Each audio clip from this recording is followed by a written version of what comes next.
comes rum coming everywhere. So prepare, say a prayer, send the word to beware. We'll be over, we're coming over, and we won't come back till it's over, over there, over there, over there. Send the word over. Hey everybody, this is Joshua Littrell. Thank you so much for joining us here on the Veterans for Cannabis podcast today. I'm extremely excited and have a great guest, Justin TURCOTTE, with us today. Justin, how are you doing? I'm excellent. How are you? I'm doing really well, man. Really well. I'm really excited about today's podcast with you. It's a long time we've been working together and have known each other for a while, and I've been thinking about having you on as a guest, and man, I'm glad it finally came to fruition. Absolutely. We've definitely been working together for quite a while now. So it has been a while. Justin, I'll tell you what, before we get started, if you don't mind giving our listeners a little understanding of where you're located geographically in the country. Well, I'm up here in sunny northwest Montana. Well, at least today it's sunny. Let's put it that way.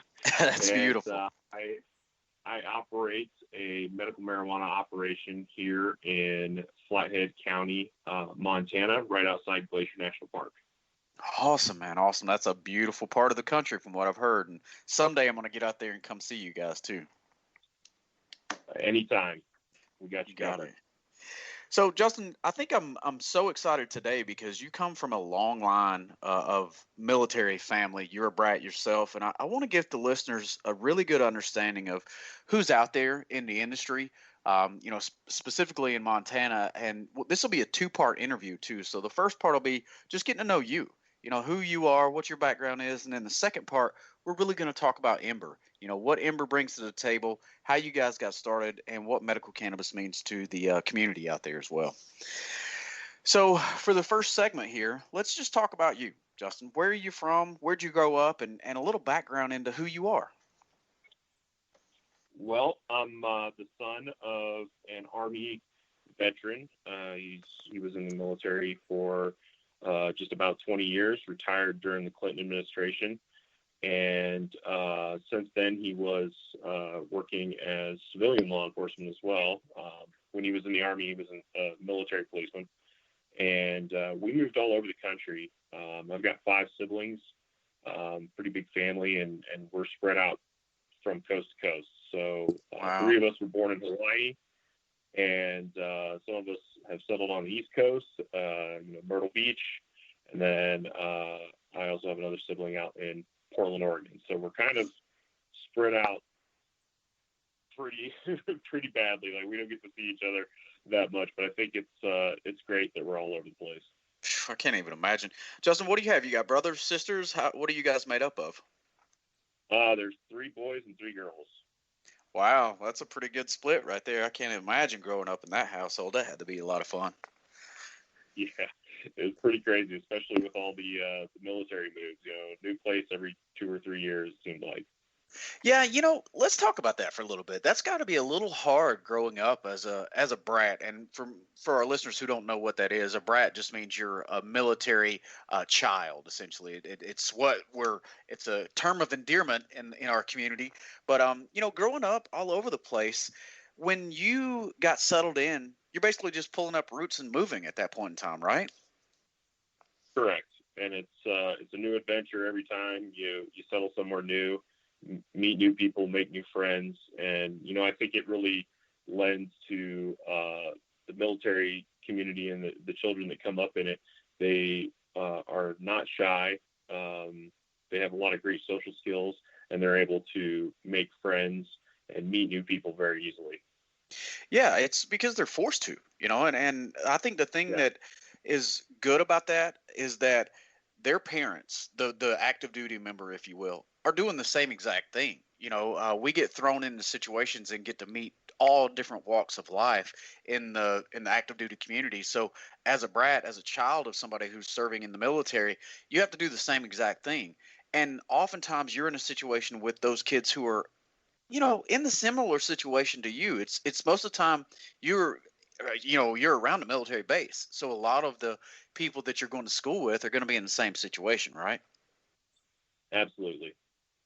And So I guess they're we all used get to it. along pretty well. Yeah, Yeah, we all absolutely. get along pretty well. Absolutely, man. So you took a little different route. You didn't join the military, but you've got a really interesting story and background, and that's what I really want to, harp on today in this first segment, is to just talk about, what you did after you graduated from high school, Justin, because you didn't go the typical route. Most of the guests here on the Veterans for Cannabis podcast are either former military or have some sort of service that they've done, whether it's reserves or guard or something like that. But you have done a little bit of contracting work yourself. Yes. So after high school, I went to college, kind of jumped around from school to school, and finished my Bachelor of Business Administration degree. I'd always told myself or promised myself I was going to go be a ski bum out in Colorado Nice. after college. And, I did that for a couple of years. I worked IT in various odd jobs in the mountains of Colorado, worked at a couple of really big ski resorts, and just had a really good time. And then when I left the area, I actually took a position with Space and Missile Defense Command as a contractor out in the Marshall Islands. So Wow. I worked out on quadrants, and that's where I got my start, and kind of jumped around contract to contract. Long story short, ended up in Guantanamo on a contract, Iraq a couple of times, Afghanistan a couple of times, and Belgium as well. So I made the rounds with the military in a different way, helping support the warfighter downrange, and then also the guys in the rear in the States, and then also out in Europe. Can you talk about at all what you did, what your specific job entailed, or what the duties maybe were at that point in time, or is that something that's classified? I had various different job roles, anything from being a systems engineer for the communications groups to doing some work in the Intel community on their IT systems as well. My background is primarily IT systems administration and cybersecurity. So that was what I did primarily for all the different groups that I worked for when I was doing the contracting. Awesome. So let's go back to Colorado. Let's go back to being a ski bum. Were you actually able to achieve that goal, Justin? I was. I spent a lot of time on the hill. We had a lot of fun when I worked there, but at a certain point, it was time to get serious about work, and some of these jobs, especially the contracting world, was kind of calling to me, and I wanted to get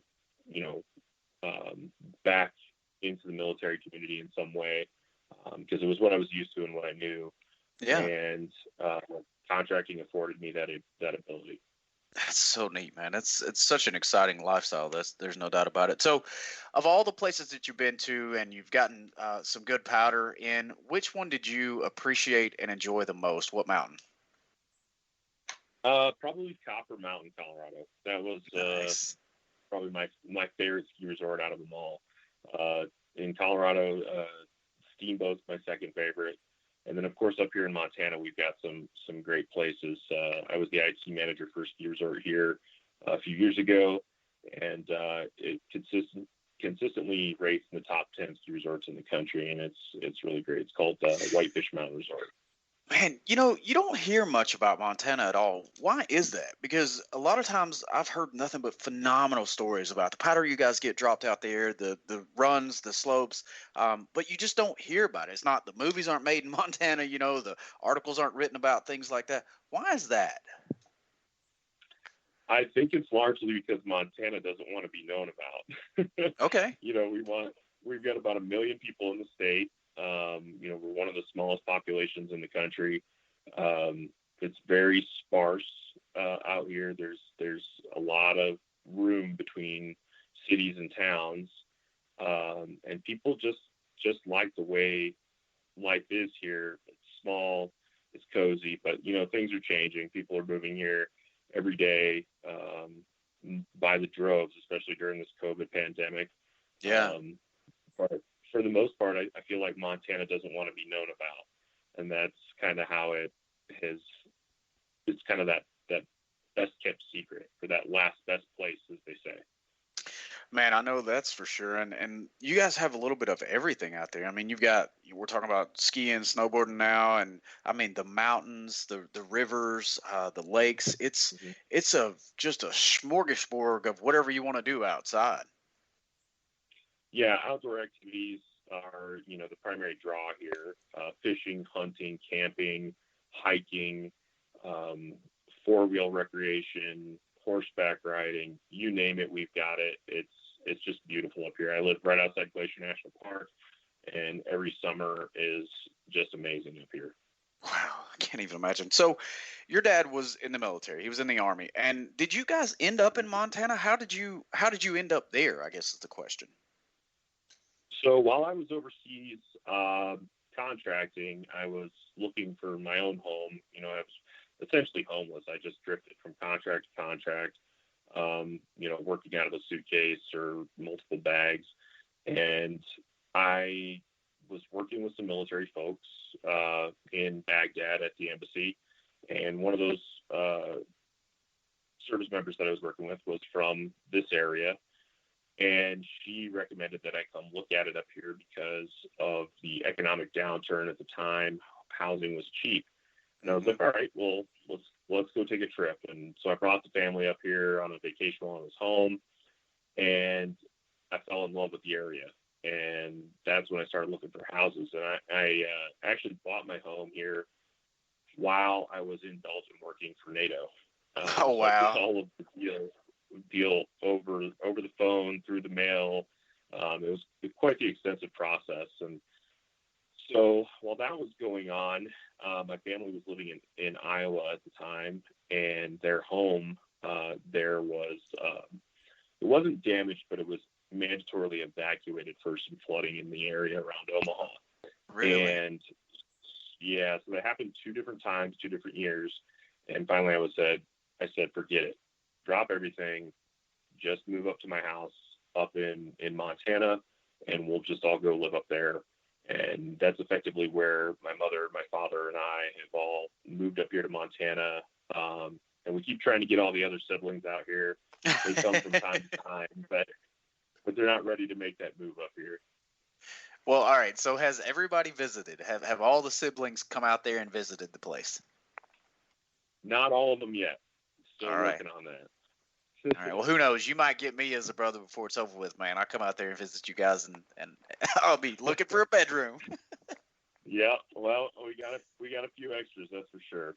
Oh my gosh. So you've had the opportunity to travel all over the world. When you think about some of those contract jobs you were working on, I think Iraq, Afghanistan, Belgium, obviously, of all the places that you've been to, what were the ones that really stuck out in your mind as either a good assignment while you were working or just a beautiful country or place? Believe it or not, I liked or enjoyed my deployments downrange the most. Okay. So Iraq and Afghanistan were some of my best contract positions. They all had their drawbacks, just like any soldier's deployment does. You miss your family, you miss your friends, you miss out on a lot of things. But the people that you meet and the camaraderie that is developed there is something else, and you can't beat that. It's a brotherhood, or just a bond that everybody gets out there that you can't find back in the States sometimes.